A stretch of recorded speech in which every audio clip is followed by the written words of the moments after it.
Hey fam, welcome to today's segment on YouTube. This is Australis TV. My name's Jim. Welcome. Now, what I'm doing here is we're at the overflow of Big Brook Dam, okay? Here in beautiful Pemberton, Western Australia. We've had one of the best winters probably in about 60 years.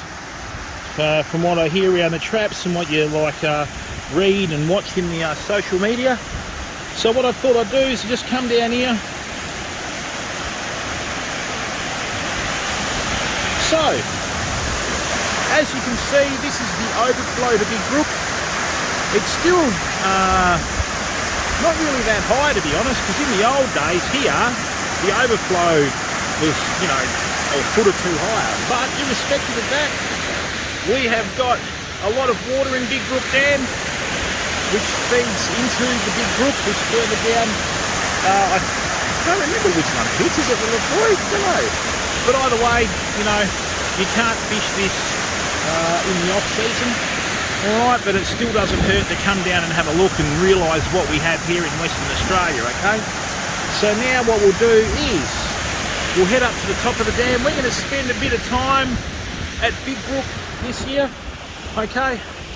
And it's going to be a fair bit of freshwater fishing content. I'll just get a slightly different sort of angle there, but that's beautiful, It's worth the drive down to Pemberton in WA and to see quite a few things around here. And the overflow at the dam in the winter is pretty good because unfortunately, with the way it's going with water and that sort of stuff, it doesn't happen as much as it used to, but when it does, it's quite nice.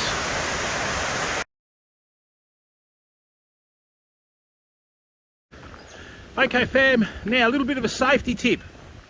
If you're driving through the southern part of WA in the winter, right, now see where the bitumen finishes here, and then you've got this shoulder on the road there. You got a caravan or a car, don't get your tyres caught in here. Really good way to get stuck, and to also, sometimes if you're unlucky, flip your car, okay? So yeah, just be very, very careful. Don't ever let your tyres try and go past this line here where you can see the gravel that's been formed, okay? Just thought I'd throw that in. A little bit of a safety tip that could save you a little bit of grief later on. Okay. There's something special about the southwest of WA. Okay, this is the deepest section of the dam. Funnily enough, in terms of fish species here, brown trout, rainbow trout, redfin perch. During the marine season, there are people everywhere, okay? Has its own little sandy beach there across the other side. And look, a really fun pastime if you like your freshwater fishing, okay, is just walk around the entire dam, find spots to cast from, and you can spend a whole day here and have a really good chance of getting a good sized fish. This time of year, what will happen is rainbow trout and brown trout will line up along here facing upstream on their typical spawning behaviour that they show.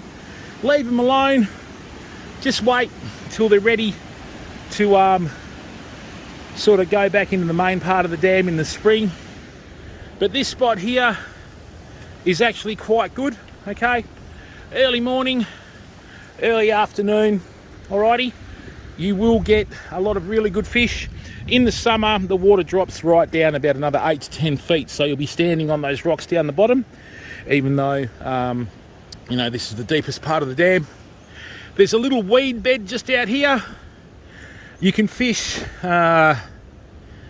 woolly buggers, beadhead woolly buggers if you're keen, okay? Even though we don't have that many of them, egg-sucking leeches will work here as well. Just anything that can suspend above the weed bed out here, and you'll find perch and trout will swim out of the weed beds, hit your flies, and then try and head back down to the weed beds, okay? The sandy beach across there is quite a good spot too, and as soon as we get our heat and the water drop occurs where it goes down to the level it is through the summer, you can nearly walk right around the dam, okay? But it's the same old story. You know, two things you need to catch fish: shade, okay, and structure. And usually with all these trees and that sort of stuff, they go hand in hand. But this is absolutely lovely. I mean, look at these beautiful karri trees, okay? Okay, it's just fantastic to be down here, okay? And this is a little creek. A lot of your photos you see early season, you know, of these so-called big fish and that sort of stuff come out of a lot of the overflows in the dams, because what they'll do is, this is a barrier that they can't swim up, which won't stop them trying though, and they'll just congregate in here, go through the motions of spawning, then head back into the main stream and that sort of stuff, okay? So, you know, they're virtually sitting ducks. I've seen quite big fish in here. I've seen fish in here up to 6 pounds, 7 pound quite easily. Every year there's this huge male brown trout that always comes in here that has 2 or 3 like females with him in his little harem, okay?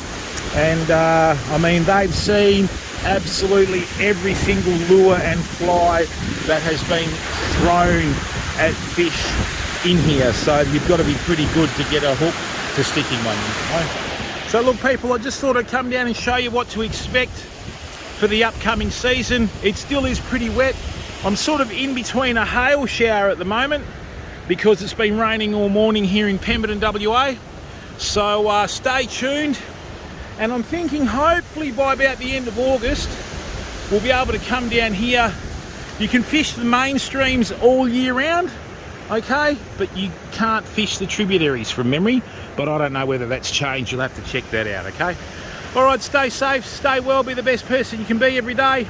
Just thought I'd show you a little bit of what's to come, okay? And you know, it's been an absolutely awesome winter in comparison to recent winters, so we should have a very good freshwater season, alrighty?